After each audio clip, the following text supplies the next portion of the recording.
Well, if you have a Bible, Philippians chapter 1, and really looking at verses 12 to 18. 12 to 18. The church of Philippi was founded by Paul some 10, 11 years before he writes this letter to the Philippians. It was founded on his second missionary journey. It was the first church to be established on the continent of Europe, and it was a church that Paul loved very much. Paul had a big heart for the church at Philippi. So he writes this letter to the Philippians whilst in prison. I'm sure as we read through, you saw about chains being mentioned. Most commentators, they sort of debate whether he was in prison in Rome or Caesarea. I've gone with the traditional view that he was in Rome.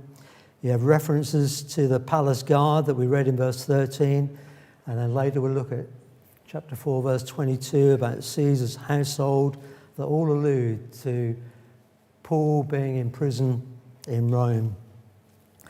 The Philippians became concerned about Paul. They partnered with him right from the beginning. They were concerned about his welfare, but they were also concerned about the progress of the gospel. And he answers these concerns in verse 12. That should come up for us, yeah? And there you are. And he says this, doesn't he? Now I want you to know, brothers and sisters, that what has happened to me has actually served to advance the gospel.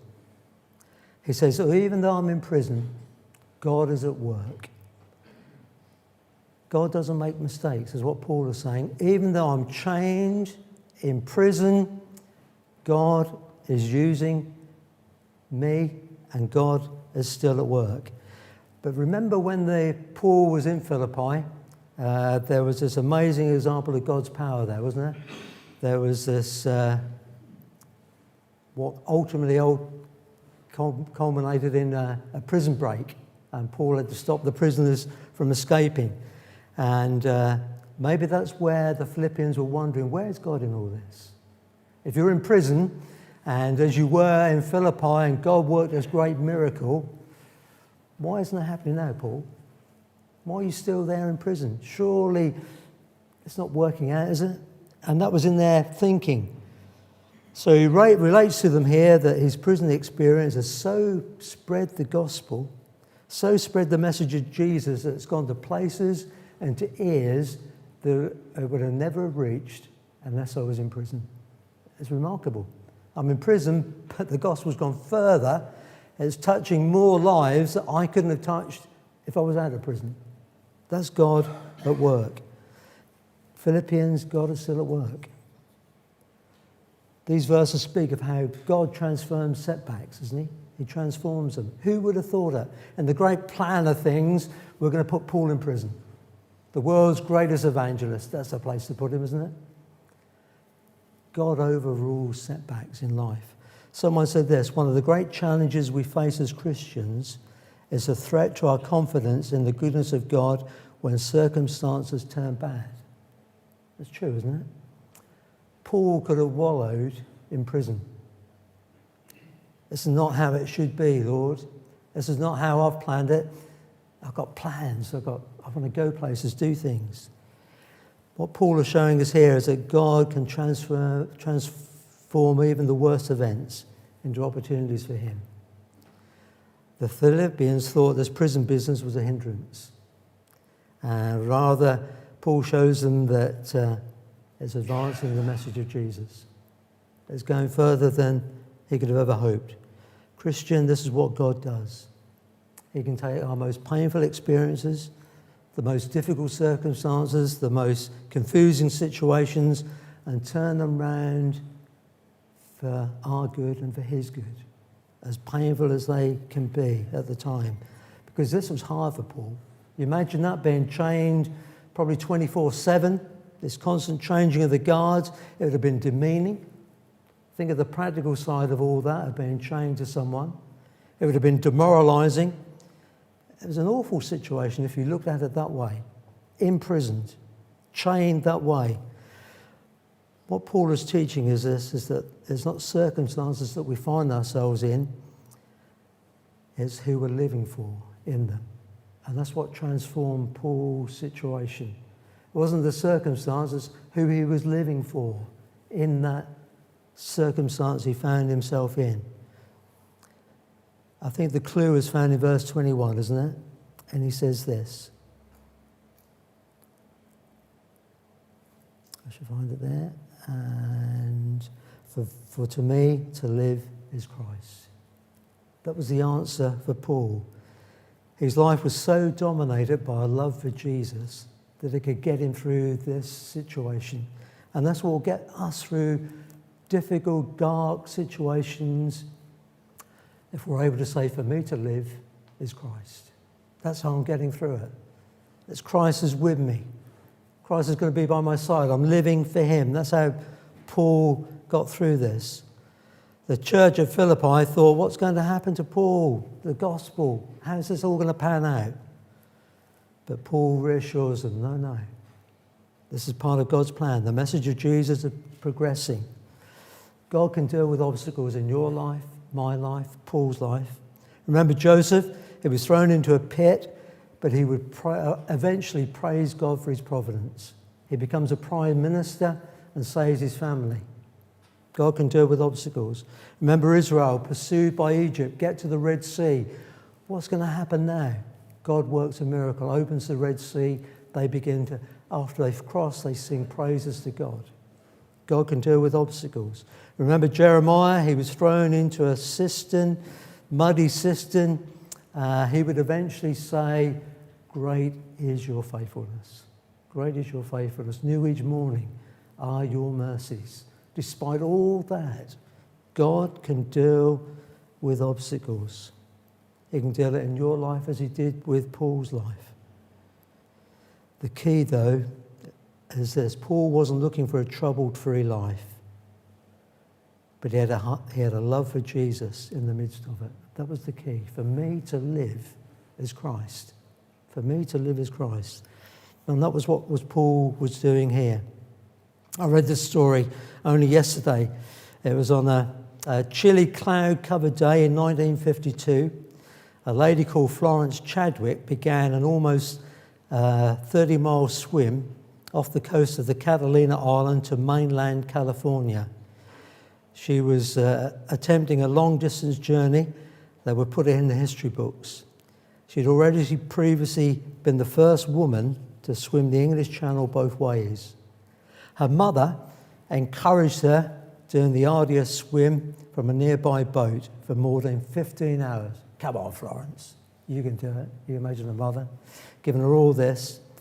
And fog became so dense, she could hardly see the boats that were travelling alongside her. The water was freezing. She was exhausted. She was depleted physically, mentally, and emotionally. She begged to be taken out of the water into the boat. Her mother called out to her that she was so close, the shore was so near and attainable. Finally, Florence Chadwick gave up, stopped swimming. She was less than half a mile from the shore. The following day, at a press conference, she admitted, all I could see was fog. I think if I could see the shore, I would have made it. Our lives are a bit like that, aren't they? We can live in the fog. Maybe it's a fog of fear, anxiety, pain, heartache, sin. Learn from Paul. He kept going. Despite all the fog, he didn't look at the circumstance or the situation. He fixed his eyes on Jesus. For me to live is Christ. That's how Paul got through all this and was used by God in it all. But how do we know it's progressing, Paul? You're telling us it's progressing. He gives them two proofs. In verse 13, he says this. As a result, it has become clear throughout the whole palace guard and to everyone else that I am in chains for Christ. And because of my chains, most of the brothers and sisters have become confident of the Lord and dare to move and proclaim the gospel without fear. Verse 13. Paul was under constant guard. He was chained to guards every day. These were the elite Praetorian Palace guards. These were the elite soldiers of the day. You know, your Royal Marines, your Paras, your SAS. They'd have done Dartmoor and back. These were the guys. But he was chained to them. They were hand-picked. These were tough, hardened, pagan soldiers. That's what they were. These hardened soldiers presumably would be the very last to be influenced by the message of Jesus. But they were deeply moved by what they saw, what they heard, and what they felt in the presence of Paul being chained to him. They saw that his suffering wasn't because he was a criminal, it wasn't because he was a threat, but it was because of his connection to Jesus. That's why he was there. And the news spread from guard to guard, from families of theirs to families, and eventually it got to Caesar's household. And do you know the Caesar of the day? It was Nero. Eventually there were people who were Christians in Nero's household because Paul was chained in prison to these guards. And the message went further, it went throughout the whole of Rome, it says. That's quite incredible, isn't it? The message of Jesus had become the talk of the town. The gospel was now being reached to the highest levels of Roman society. Find it hard to witness? It wasn't easy for Paul. He was in chains. But he used his chains to talk about Jesus. What a challenge Paul is to us, isn't it? Someone said this, Paul was not chained to the guards, but they were chained to him. Wasn't he probably the world's greatest evangelist if you think about what he planted and what he did? And they're these guards. Then, it's going to be 24/7, isn't it? Living out, talking about, sharing of what Jesus, what he's done in Paul's life, what he could do in their lives. It's quite a thing, isn't it, to be in that scenario? Sam Storms, I often give you a quote from Sam Storms. He says this, "Perhaps we should all pause for a moment, take stock of our lives. Perhaps we should think about the worst, most unjust circumstance and ask the question, would anyone be interested in Jesus after having watched how I reacted or listened to my words while I was suffering all this?" That's quite a challenge, isn't it? Would people be interested if they were sat next to me, hour on end, in a most difficult scenario and situation? I'm not sure. But for Paul, it influenced people. And we also see the power of the gospel, can't we? How it prevails in the most unlikely places, amongst the most unlikely people. Someone you've been praying for a long time, think they're going to be untouched by the gospel. The palace guard, people in Caesar's household, affected by the message of Jesus. Then Paul gives them a second proof in verse 14 that we just read. Paul's witness had effect on those Christians watching him. He lived out his life, and the brothers and sisters, they were believers in Rome, were watching Paul. How's he going to live out being a Christian in prison? They saw his boldness, and it made them bolder. It made them, do you know what? If Paul can speak to these guards in this sort of a way, I can speak to my neighbour. They became bolder to speak for Jesus, more courageous. Their witness became greater. Their confidence became stronger.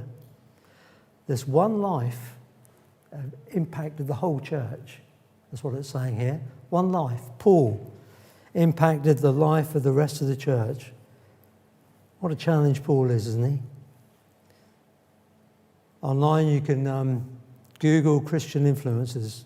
The top 42 Christian Instagram influencers and bloggers to follow in 2023. 15 uplifting Christian Instagram influencers to follow, and it goes on. You click on them, influencers for Jesus. Paul didn't have all those platforms, but his one life influenced the whole church where he was. Influenced people to have an impact, to live for Jesus. Did the Philippians begin to see that God doesn't simply work in spite of setbacks, but through them? As they saw God working through Paul, God can use all situations that we find ourselves in. Things we didn't bargain for. I'm sure Paul didn't bargain for this, but God used it. Paul could have said, I've had enough of this hardship business, but he didn't. He saw it as an opportunity to live for Jesus. I think Paul's desire in these verses is to encourage the Philippians to go on, to encourage them to live for Jesus and to make him known, to share the good news to those around them. And then we come to a sort of quite a bizarre thing, really, in verse 15. It talks about two groups of people. And he speaks of this group, two groups. One group in verse 15, the first part of 15a, it was seen there were preachers in Rome who were prominent in the church. But with the arrival of Paul and the spreading of his name throughout the city, it's easy to see how these leaders were losing some of their prestige. And they become jealous and envious. We read that in verse 15. There was envy and rivalry. So their motives in preaching Jesus were mixed. Their desire in some way was to harm Paul. Isn't that incredible? These preachers were preaching, this wasn't a false gospel, they were preaching about Jesus, but were hoping in some way this would impact Paul's life for the bad, for worse, and would harm him. What they were doing was dreadfully wrong, totally unacceptable. It was a case of Christians behaving badly. It reminds us there are such people in churches. We shouldn't be surprised when we see it. Paul doesn't endorse their motives, their envy, their rivalry, their selfish ambition, but he's not concerned about himself. But he rejoices that even for the wrong motive, Jesus is being preached, and he rejoices in that. And then verse 16, there's a second group whose motives were motivated by love. They love Paul, they love the gospel, they know Paul has been called and appointed for the job of making Jesus known. They love Paul. They too wanted to make Jesus known. We can learn from this. It's not the messenger, isn't it? It's the message itself that changes people's lives. People doing it the wrong motives, and yet the message can affect and change people's hearts and lives. It's the message of that Paul found when he first went to Philippi that changed the hearts and lives of those that were there. The Philippian jailer, Lydia, people like that whose lives were transformed. He saw it in Rome, saw these guards being changed. They'd have come back and said, they would have told him about their families. He'd have heard about the household of Caesar, Nero, and what was going on in his world. The message of Jesus is life-changing. Paul found that. I read a story of a lady called Jo. She went on a Christianity Explore course, much like the Alpha that we run here. She said, we started reading the Bible. I realised I'd never read it. I had a kind of opinion about it, but I just never read it. It was just great to ask questions, just get the information and build my own understanding of what I did believe. I spent my life really worrying about appearances, just covering up what I thought were bad things and the difficult things from the past. But when I was on the course, I realised Jesus was a real person. He could see me, he knew everything about me, and yet he loved me. It was so different and such a relief. I knew I had to choose to accept what Jesus was saying about him, being the way, the truth, and the life, and just give my life to him, to follow him, to read the Bible, to learn more about him, what he wanted for me in my life. I couldn't ignore it anymore. Jo came to faith in Jesus. Her life was transformed. And the message of Jesus is still as powerful. How is it with you this morning? Jo said she couldn't ignore Jesus anymore. Have you been ignoring Jesus in your life? I looked up, we know what ignoring means, but I thought I'll look it up in the dictionary. And it says this: take no notice, pay no attention, pay no heed, pass over, shut one's eyes, turn a deaf ear. Is that how you are with Jesus this morning? Ignoring him, turning a deaf ear to his message? Is there something more to life? Jo found so in Jesus. She stopped ignoring and went to him by faith, trusted him. Her life was transformed. I'd encourage you, Jesus is still the same. In conclusion, verse 18. But what does it matter? The important thing is that in every way, whether from false motives or true, Christ has preached, and because of this I rejoice.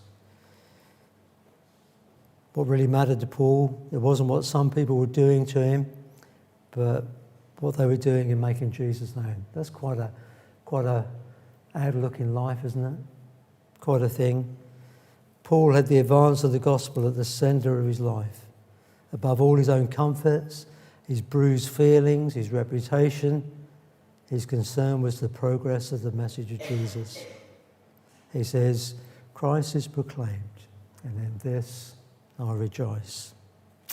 Well, we're going to sing, and we're going to sing before the throne of God above.